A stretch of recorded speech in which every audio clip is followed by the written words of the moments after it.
For him, it was IQ to shoot the three. He used it as an IQ thing. It was strategic.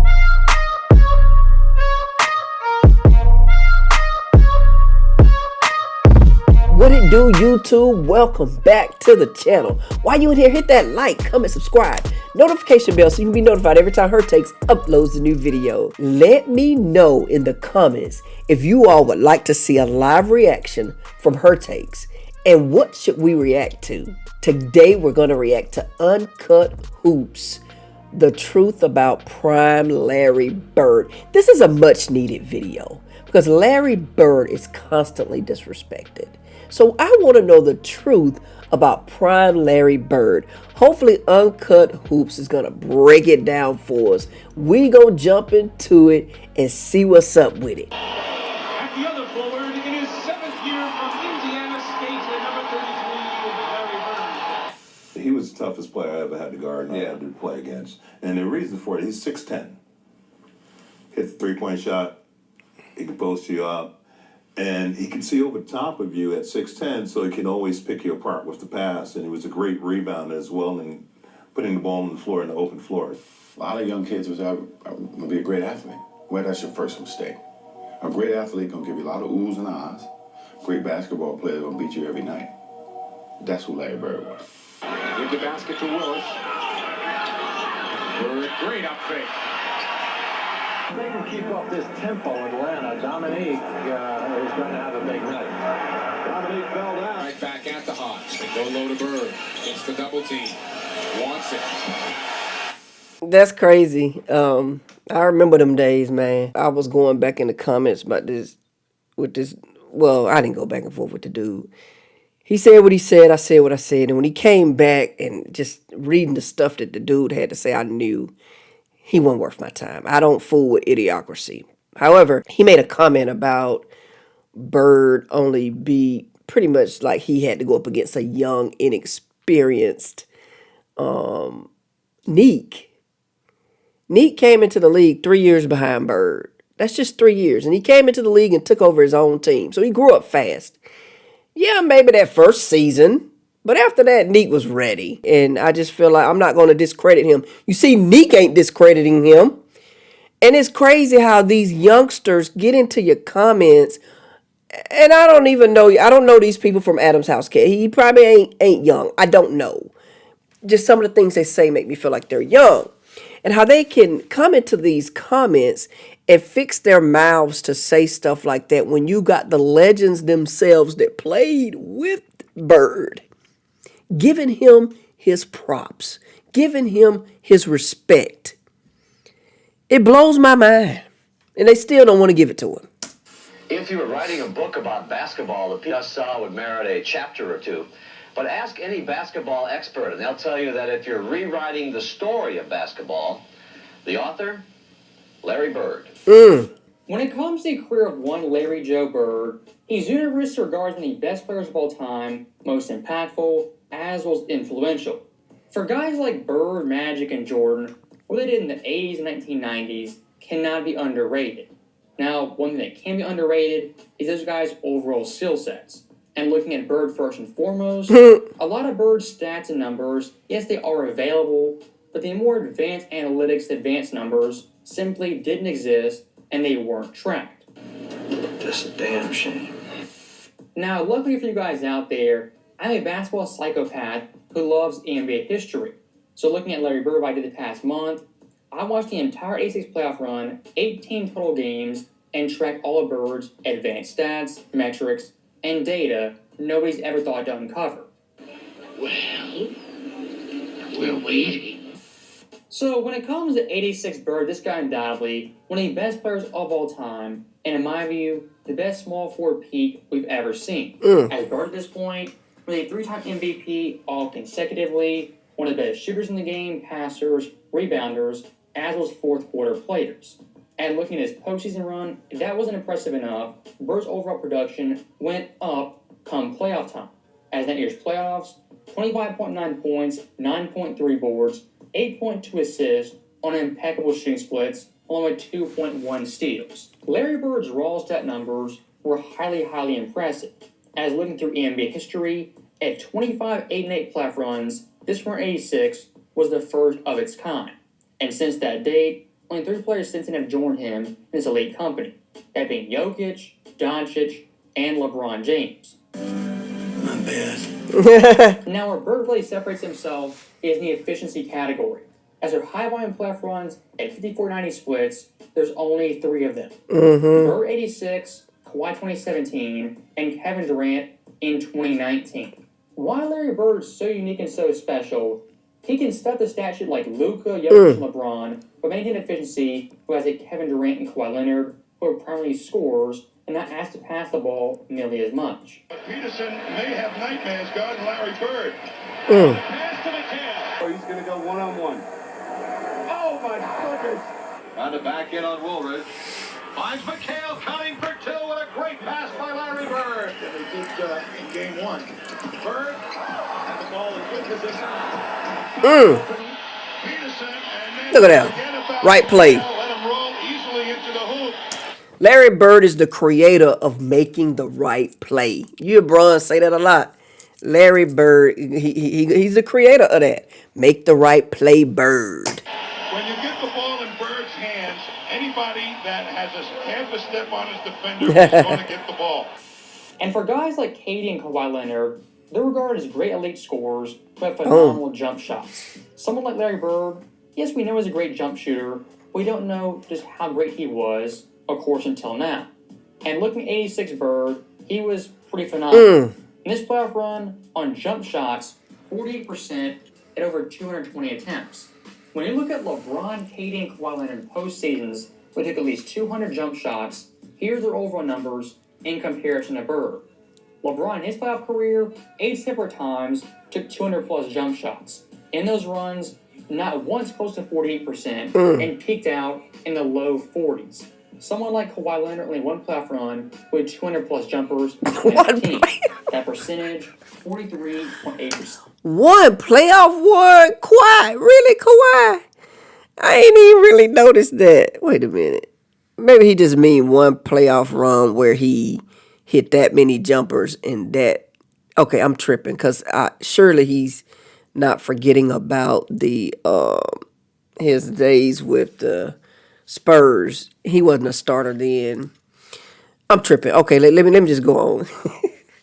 But Kawhi, come on, man. You need to do better, man. Well below Bird. Now looking at Durant, 7 separate years of 200-plus jump shots. And out of those 7 seasons, only 1 of them was higher than Bird. Not bad for Durant. Not bad. I don't take anything from Durant. Durant is definitely a pure scorer. Give that to him. I think he's found his team now, not to get off subject, but the Rockets, I think this is his fit right here with the Rockets. I love how that team is looking. However, I do feel he need to deflect to Sengun a little more. I think Sengun need to be option 1. He need to be option 2. That's just my opinion. That's a hot take. My opinion. 1 of them was higher than Bird, as the majority of KD's seasons are in the high 30s, mid 40s. That's interesting. That's very interesting. So Larry Bird right here compared to 16 different seasons from LeBron, KD, and Kawhi. Only 1 of those seasons out of the bunch tops Bird 86. And it being Durant, honestly, isn't that shocking, as Durant the jump shooter is absolutely phenomenal and lights out. But in the same vein, Larry Bird was equally as good, if not better, most seasons. To see the game to come to this point after 30-some years, and teams are taking 35, a lot of them over 30 three-pointers a game, some 50. I just never anticipated that. When I played, I never shot that many. I've always used it at the end of the game. If you're down 1 or if you're up 2, you make a three-pointer, demoralizes the team. Celtics up by 3. See, for him, it was IQ to shoot the 3. He used it as an IQ thing. You know, it was strategic, calculated when he put up that 3. Now they just put up a 3. That's number 1. Look for the 3-point shot. And then we wonder why the scoring is different. Again, that's why. Rich gets See? It's at the Walton. Bird's three-pointer. He could hit him. He could hit him. And I keep talking about this idiot that I just argued with in the comments. Not really. He just blew my mind, like how he don't see the difference in these eras. And I know I said all this on the previous video that I just reacted to about the truth about the 80s basketball. But I know everybody ain't going to watch everything, so I'm going to say it again. Bird didn't average high numbers in that finals where Cedric Maxwell got the MVP because, number one, the defense back then. The scoring, the three-point shoot, they weren't doing all that three-point shooting. And Bird led 5 of the stat categories. Cedric only led 3 of those stat categories. And somebody else led in the other one. Blocks, I think, something like that. But they usually give the MVP on who got the most points for some reason. To me, it should go to the person that's leading most of the stats, who had the most impact on the court. But yeah, this dude got him a comment trying to, down Bird because he lost the MVP, the finals MVP over Cedric Maxwell. Like, bruh, get on somewhere. Like, times were different then. Then he wanted to say maybe he should have used his left hand. He would have scored more points. Times was different. He was doing everything else to help them win that chip. Obviously. 5 stats prove that. 5 other categories proved it. He was more well-rounded. Like, boy, bye. I played with him. I coached him. He would be a great one. Another home run. He can hit him. He can hit him. In the 1980s for Larry Bird, taking threes, yes, it was acceptable, but it wasn't widely pushed as a primary weapon for offensive play. And for Bird, he wasn't just a three-point shooter, a long-range guy. Larry Bird's offensive game was at all 3 levels. Larry Bird in the mid-range, 56%. Catch and shoot shots, 48%. All post-ups, 64%. Fadeaways, 57%. Nasty. And left-hand shots, 69%. Right back at the Hawks. They go low to Bird. Gets the double team. Wants it. McRae on Bird. They isolate him one-on-one. Celtics like that situation. And a left-handed shot Against McRae. He knows McRae is going to come back to his right hand. And he shoots it lefty to confuse him a little bit. Working against McRae now.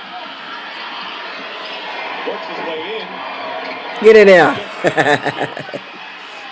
Bird fighting through McRae. Larry Bird, who attacking his right hand, forcing him to his left. He can shoot lefty, but he much prefer to shoot righty. Oh, beautiful. Larry Bird, the scorer and shooter, could do it in a variety of ways from a variety of spots on the court. And actually the go-to spot was in the mid-range, the in-between game. And looking at those numbers, 76 of 135. Not just great volume, but also great efficiency. And looking at the rest of NBA history, since 97 the track data began, 125 players in this time period took 100 more mid-range jump shots in a single postseason run. Out of those 125, only 7 of them are above 50% shooting. And looking at the top 5, it's definitely pretty telling. 5th place, Durant 2012. 4th place, Durant 2018. 3rd place, Durant 2021. 2nd, Larry Joe Bird. And 1st place, Steve Nash, 2005. Most impressive. So once again, Larry Bird the shooter in some pretty great company. In the small forward position, a notch better than Kevin Durant at his absolute best. Now, staying with Bird's shot making, looking at catch and shoot jumpers, Bird's playoff run was 48 of 100, exactly 48%. Tracking data for catch and shoot shots goes back to 2014. During that very selective time period, 41 players have taken at least 100 catch and shoot jump shots in that run. Out of that list, Bird ranks 4th all time at that 48%. The guys ahead of him, Al Horford, Klay Thompson, and Jokic. Julian cheated way in. Jokic going to throw it up from Jokic. would love to play against him. Against him. You see that? He say against him. He didn't say with him. He said against him. My man. Now, the last big part of Larry Bird's game was post-up plays, back-to-the-basket plays. And his playoff run, total of 52 attempts with 33 makes. If you look through all of NBA history since 2014, 74 players all-time have taken at least 25 post shots in a single playoff run. Out of that list, Larry Bird comes in 5th place with the highest percentage, only behind Siakam, Embiid, Tim Duncan, and then John Collins. So that right there for Larry Bird in 3 different areas is the upper echelon of his peers in recorded NBA history. That again in mid-range shooting, catch and shoot jump shots, and post-up jumpers. Speed starts out on Larry Bird. And his fall away is Bird with 4, 3, 2. Give me that. And 1. How? Gets it back to Bird. Bird fires. Bird hits. I think he's almost created a different basketball type. He's a power forward and he's a quick forward, and he shoots like a guard. He's a creative guy. Point or no, Walton the rebound. Bird looking for his first Look at that. basket. That's it. When you depend on your superstar to get you 30 a game all season long. And Swish. all of a sudden, Bird. And he's matched up against Rollins. Bird. See, I'm gonna be honest before this gentleman talk. One of my things with Bird, I feel like the reason why I go so hard for him, same reason why I go hard for LeBron. Bird has, his haters because of people like me, who's now redeemed in my thinking towards Bird and his style of play, his gameplay, just the respect, if you will. That's the word I'm looking for. I had hate for him because he battled my teams tough, right? And I said teams plural because even outside of my Hawks, I was going for the Lakers, Bulls when he stopped Jordan, and he was always that thorn in my side, along with my young mind jumping on the bandwagon of the narrative that they tried to push with, dividing race. My young mind, I jumped on that bandwagon. And I was taught, even at a young age, and I'm being transparent, to go for, you want to see the black person do better. So just that mindset and not really basketball. And I think that there are still people today, racial bias is still a thing. It hasn't gone anywhere. So I try to advocate for him now because of that. I know there are people that are being biased against him because how? You clearly see his body of work and you still overlook him, right? And I'm the same way with LeBron for a different reason. His antics and people can't get past his antics, but he is skillful. He has done things on the court. So even though Bron pissed me off last week with that 10-point debacle thing he did, but he made up for it by catching Rui in the corner. For those of you that don't watch modern NBA. But anyway, we back to Larry. We back to Larry. But yeah, let's get back at it. Because I can go on. When he's matched up against Rollins. Bird. Swish. He was special. Larry Bird, the individual scorer and shooter, the most versatile player in league history, who was at the top of the class in nearly every single category. And ask yourself the question, how do you guard prime Larry Bird? No idea. Put a small, quick defender on him like Mitchell Wiggins. What does he do? He bullies them, gets around them, and easy layup. Put a bigger defender on them, then it's finesse game, pump face, get you out of your shoes, easy layup, easy jump shots. Then the final fail-safe, the athletic defender has speed, quickness, all the intangible tools on paper. Even guys like that, Dominic, Terry Cummings, Orlando Woolridge, them guarding Larry Bird, they're absolutely helpless. 3 minutes played in the game. Give the basket to Willis. Great up fake. If they can keep up this tempo, Atlanta, Dominique is going to have a big night. Dominique fell down. Takes it. Got it. doesn't score a point. Bird working on Wilkins. Oh, that was a pass. Helping to create this win. Bird. 36 for Larry Bird. Yeah. I ain't gonna lie, I'm getting cooked. So that right there, Larry Bird torching players who are faster, stronger, more athletic, Yeah. better players on paper, looking at physical metrics. And again, Larry Bird, the scorer, where's his weak point on the court? He can shoot threes in mid-range, he can post up, he can catch and shoot, and he has to shoot free throws. Is at 93% on the season. Perfection. Larry Bird being so flawless offensively, really having no weak points, made a big-time threat in Look the at fourth that. quarters, one of the best clutch-time players the game's ever seen. And looking at 86 Bird in the fourth quarters in clutch time was pretty mind-boggling. In this run, 6.5 points per game, 2.1 dimes, 56% shooting, 64% from three, and from the line, 85%. Those shooting split numbers right there are completely absurd, and they are video game-esque numbers. But again, to compare to all of NBA history, it becomes even more impressive. As looking at recorded history, since '97, there's 48 platforms per player, average 6.5 points per game in the fourth quarter or more. Out of those 48 runs, only 15 of the players shot above 50%. And Larry Bird, he was in the top 3. Giannis. The only guy It ahead was of him, murder. Ant Edwards last season, and Giannis in 2021. My teammates knew at the end of the game if it's close, I was going to take the shots. They knew that. Rockets have not crumbled. They've hung in there with a team on the bench. Bird going up. Maybe a tie score. 12 ties and 16 leads There you go. tonight. Walton, who's been there before. Bird for 3. Bam. Hits, and the Celtics lead by 3, and who else but Larry Bird. Yeah, they kept coming back, and Bird hit the big three-pointer at the end to sort of give us the cushion we needed. Larry Bird right there in the fourth quarters by the raw numbers, one of the best players of all time, if not the single best peak for player in all of league history. But here's the added detail, those 2.1 dimes. At first glance, that might not seem like much. But looking at fourth quarter plays, that number is absurdly high. I mean, look at this list. John Stockton, Rondo, Kidd, LeBron, Luka, some of the best Good company. point forwards in league history.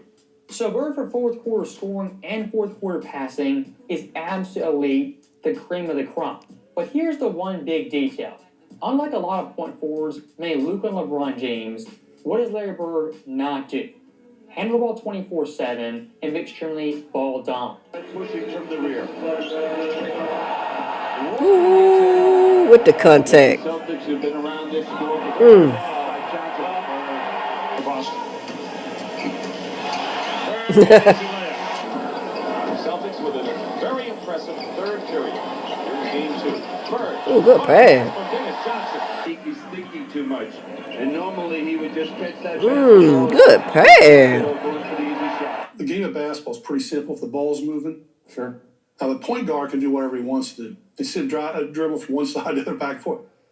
But he's an initiator. And if he gets that ball moving, that ball's moving. Everybody feels it doesn't matter where it ends up because it's always going to end up to the best player. You know? Sometimes that always happens. Yeah. Oh, that's nice. Nice. That's right. And you get that ball moving, and good things happen all the time. It's a pretty simple game if you play it the right way. Perfect until now. Celtics running. They have a chance here. 4-on-2. Bird to pass. It's more effective offensively. It's a bad shot by Moncrief. Out that way. Boston 2-on-1, and the Webb is back. Bird is on Lloyd now, doubling on Sampson and takes the ball away. 3-on-1 for the Boston. Up ahead, Bird. Finds McHale. When you have a selfless superstar like a Steph Curry or Larry Bird, who don't need the basketball, the team's overall ability to heights get raised exponentially. And looking at Boston, Larry Bird's teammates, whether it be a Johnson, McHale, Parrish, heck, even a Bill Walton, those guys with Bird in his system were definitely maximized at their full absolute potential. Now, looking at Larry Bird's off-ball stats, his dribbling stats, these are pretty staggering and shocking. As looking at Bird's field goals made, a total of 171. Out of those field goals, 86 of them came with 0 dribbles. That's over half. 41 of those field goals, only one dribble, 19 of them with two, 23 with 3 to 6, and 7 plus dribbles, only 2 made field goals. So this explains something because my son and I were talking about this, and he was saying that, because we was talking about Bird Durant comparison, and he was saying that Bird doesn't have as good of handles as Durant. His handles weren't as good. But this is plain. He catch and shoot. He catch and pass. Like, he ain't trying to dribble like that. And I ain't even think about that when my son said it. We don't see that. We don't know because he wasn't. His IQ. He's looking ahead in the play. He's not trying to dribble like that.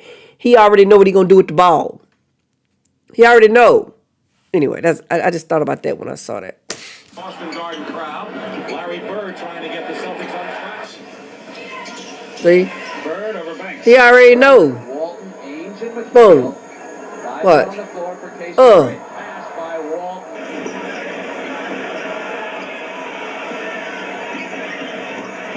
Larry Bird got into dueling passes, and the rest thought it'd be fun. They got it, came along with it. 4:20 to go here now in the third. Bird. Yes, sir. For a young player to come in and get in the finals, they can understand the pressure. When discussing the best point forwards in NBA history, of course you have guys like Luka, LeBron James, and then a Larry Bird. But the way guys like Luka and LeBron played was much more their show, their story, their hand on the joystick. For Larry Bird, a much more unselfish player who allowed teammates to thrive and do their own thing. Now, with that being said, Larry Bird, the point forward, the passing forward, in my view, the best of all time. Away from the Rockets. Level gets a three-pointer from the corner. And Ainge, releasing the other way, gets 2 of them back. The Rockets still tentative, and there's a long pass. Parrish, Ainge's three-pointer. Yeah. By Bird to McHale. Back the ball of teams. Their offensive rebounding, and Bird does it better than anybody, keeping it alive. Nice little tip down to McHale. A couple of games and staying in a game. They haven't turned the ball over, but we haven't pressured their guard. They're vulnerable, especially when you're Forward and center in college. Danny Ainge in the other way. To the basket. Bird just hit him with a screen. Yeah. Gets it back to McHale. Only 20 points in the second period. It's Larry Bird. Nice. Back to Kevin McHale. Wilkins outside with Bird. Lobs it back to McHale. DeMar. Wilkins has got Bird. McHale's left alone. None of them can shoot that well from outside. They gotta come double team him. Bird looking for the open man. He just wait for it too. Bird off the fake and a run back to Bird. That was a nice pass. Bird gets Ooh. Bird finds Parrish. Bird. Ooh, I thought he was gonna pull. Much like Bird's scoring ability, his passing ability, he could slice and dice from anywhere on the court with a variety of passes. And for guys like Dennis Johnson, Walton, McHale, I mean, he had insane chemistry with those guys, threading the needle, throwing lobs, and full court dimes on the money. Well, is he good, Kramer? Oh, he's the best. Now, for modern day fans looking at Larry Bird's passing, what they go to immediately is the stat sheet. For Bird's career, only 6 dimes per game, which in today's era is a mildly impressive number, but nothing staggering that jumps out as super, super impressive. And this one is a clear-cut example of stats being misleading. As looking at the modern era of basketball, the way assists are counted is completely fraudulent and wrong compared to the 1980s. High up, and Bilal right now knocking down his first 3. Lead is 6 for Washington. Cam Johnson. Familiar, right? Yep. Last game, 40 assists on 44 made field goals. Smart. Beautiful vet moves. Over 19. He had 17 points back on February the 5th against the Wizards. He was 3 of 9 from 3. Middleton got his hands on it and gets the steal. Bilal Oh. hustling back to get the basketball for the Nets. Here's Claxton trailing. Now trying to work on home. Sean driving the baseline. Muscling his way inside. That's terrible. So stopping that right there, every single one of those plays, an assist was counted and given on the stat sheet as a legit assist. A guy makes 2 or 3 moves after catching the ball, that's an assist. For someone like Bird in the mid-80s, specifically 86, only averaging 6-7 dimes per game, what does that do to? Not Bird being an inferior passer, but the scorekeepers being much more strict and stringent, or was an actual assist. For example of this, look at Game 1 versus the Hawks in the second round. Bird, on record officially, only had 6 dimes, but he watched the game, very clearly had 8. Loose change. Bounce pass. Beautiful to Bird in the middle. Here's DJ. The illegal defense. Spot, you're going to get the ball. Not only get it, but you'll get it in a perfect situation to score. Just like that. I think he's thinking too much. And normally he would just catch that basketball and just dunk it or go in for the easy shot. Parrish. Opens outside with Bird. Bounces back to McHale. He and Moses Malone just seem to get all loose balls. McHale scores coming in. So they're not counting them drop steps Johnson breaks free. and a couple of bounces. I rest my case. So that right there is clear-cut with the old saying, numbers never lie, is indeed a pretty big falsehood. As looking at Bird right there, very clearly 8 dimes, what we got credit for was only 6. And you might say, looking at that, well, what's the big deal when a twist is they missed a measly 2? Well, not the case, and it is a big deal. Looking at the entire 18-game playoff from Larry Bird, his official assist count was 8.2.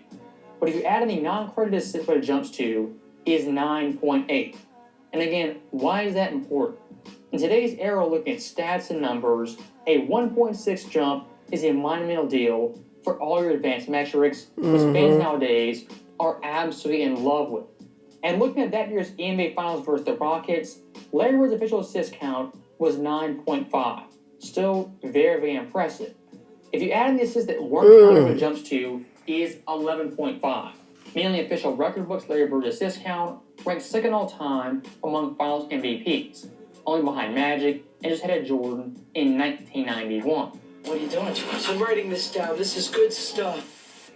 I normally don't like those little cut scenes like that, like, you know, that Back to the Future little scene right there. But I have to admit, Uncut Hoops has it figured out. Perfect timing, kind of funny. I had to give him credit for that. That's kind of funny the way he interjects those in there. So that right there for 86 Brady, pretty good breakdown of his offensive game, shooting, and a little nuance that made Larry Bird the great player he was. But the one knock on Bird everyone always says is, you know, on defense, he was subpar, and athletically, really couldn't cut it.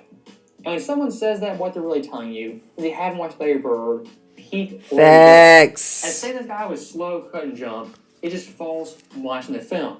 As looking at this year's playoffs, the guys Bird guarded were one Sidney Moncrief, an elite point guard, someone like Kevin Willis, 7-footer, Randy Brewer, who's 7'4", and then on certain switches, would guard guys like Jordan and Hakeem Olajuwon and really hold his own. Give me that, Jordan. Field gives the Celtics that 4-point lead again. Give me that. Olajuwon fighting for the loose ball, and he lost it thanks to Larry Bird. 3-1-21 Chicago in overtime. Jordan. And Bird got a hand on it. Here he comes. Bird cuts off Jordan at the baseline. They turned him loose, pushed him underneath the basket. The ball, a pass out, hit the net. Whitman and Webb in the backcourt. Inside. He isn't blessed with a great deal of jumping ability, but he's blessed with knowing where to put his body. He puts his body on the right part of the floor to defend. He has great anticipation. Jordan up the floor for Chicago. They trail by 10. 2 remaining in the quarter. Trae has McHale in his face. Bird against Olajuwon. Who said we don't play defense? Sampson guarded by Bird, but Bird doing a good job against him. Traveling call against Ralph. Very aggressive defense. Brewer was trying to post up Bird down low. He still is. Bird coming. It forces the offensive players to move without the ball. The Celtics are playing scintillating. Ooh. Give me that. So look, when it comes to Larry Bird, the defender, was he Michael Jordan, Scottie Pippen, just locking guys down 94 feet? No, of course not. But Larry Bird, the defender, wasn't a negative on that end. And his overall team defense was a big-time plus. I was watching a ton of those clips. The way he gets in passing and lands double teams, his help defense is top-tier, A-plus defense. If someone says Bird couldn't play defense, didn't play defense, what they're based on most likely is how he looks. If you know Larry Bird, it's the worst mistake you possibly made. As offensively, people did the exact same thing. And what happened over and over and over again? This quote-unquote slow, unathletic guy cooked them time and time again. On defense, kind of the exact same story. They have a 4-on-2 opportunity. Lloyd to Sampson. Dang. No basket. Him to go to the half. Bird, the quick hand. Both of them have bounced around the rim and decided. Bird the steal. They have a great defensive anticipation at Bird. Lister's got Ainge in a switch down low. And Bird saw the pass coming to Cummings. He's on the weak side. He's looking, steps out, knows that it's going cross court, just steps right back in. That's what you're talking about. The computer mind of Larry Bird. Bird reach in. Bird looked like he didn't expect to steal that. That was too easy. Because of his weak side and his team defensive play. We don't know whether Walton will play in this. Give me that. Knocks it away. 6 on the shot clock. Hastings, good pass. And a great block inside. Whitman. No changes for the Celtics. Dominique. Oh, Dominique. If you watch 86 Bird, the defender, there's no way he's a subpar defender, even average defender. And look at the numbers, they back it up even more so. 86 Bird, the regular season, first in defensive win shares. I repeat, first out of the entire NBA. Defensive plus minus, 9. Steals, 8, and finished 11th in all defensive team voting, 1 vote shy of making second team. Now look at the postseason, nearly identical. Defensive win shares, 2nd. Defensive plus minus, 3rd. And for steals, he ranked 6th. Watched by McHale. Bird coming over to double. Allowed. So they're in the scoring drought with 4 minutes and 46 to go. Akeem Olajuwon double. Throws it right into the hands of Bird. There's a 4-on-1 break for the Celtics. And Ainge. Bird steals from McCray. Double with McHale. Peterson. Give me that. We're in sudden death playoff at the Kemper Open. We'll update. Some great defense by Larry Bird. You know, he's forced My cornbread. outside, getting in front of Olajuwon. Akeem. Knocked away by Bird. The inbound pass to much too late, and he Give me that. comes over at the last instant and knocks it away. Time on the shot clock. Olajuwon with Bird doubling. Third, as he did in the first half, on another rocket turnover. And Ainge was practically taken off, but here's Bird hustling. I'll tell you, inspiration, there it is. When he goes down on the floor, the rest of them will fly through Call the building. time out. So that right there is the end of the video. And I'll say one last thing. When looking at the best small forwards and the best players in today's game, all these guys in one degree or another have a big-time flaw in their arsenal. For LeBron at his peak, he was an athletic demon who could dunk on anyone. What was his big-time flaw? Free throw shooting and his outside jumper. Someone like Kevin Durant at his peak, one of the best scorers of all time. Yep. Over his 2 weak points. Leadership, passing, and rebounding. Then Kawhi Leonard. This guy's a two-way player, was phenomenal. But what's the one trait he lacked severely? Passing and playmaking. I mean, up that Availability. leader like a Larry Bird. My overall point is pretty simple. Larry Bird, his day in '86, was a 5-tool player who could do it all. He could score, pass, rebound, play defense. He could lead a team, play off ball, shoot the mid-range, 3 to free throw, and hit a game winner if need be. As always, thank you guys for watching. Hope you enjoyed it. That was a really good video. More people need to see that. The Larry Bird disrespect needs to stop. When it comes to small forwards, Uncut Hoops is right. He's the one without the flaws. He just proved that every category he is among the leaders. And when it comes to other small forwards, you're going to find some flaws in their game. Even my number 2 of all time, LeBron James, he has flaws that Larry Bird didn't. So, it just goes to show that a lot of people do not put the respect on Larry Bird's name that needs to be put there. But anyway, that's all I got. Don't forget to like, comment, subscribe to the channel if you're new. And as always, stay safe. On to the next one. Peace.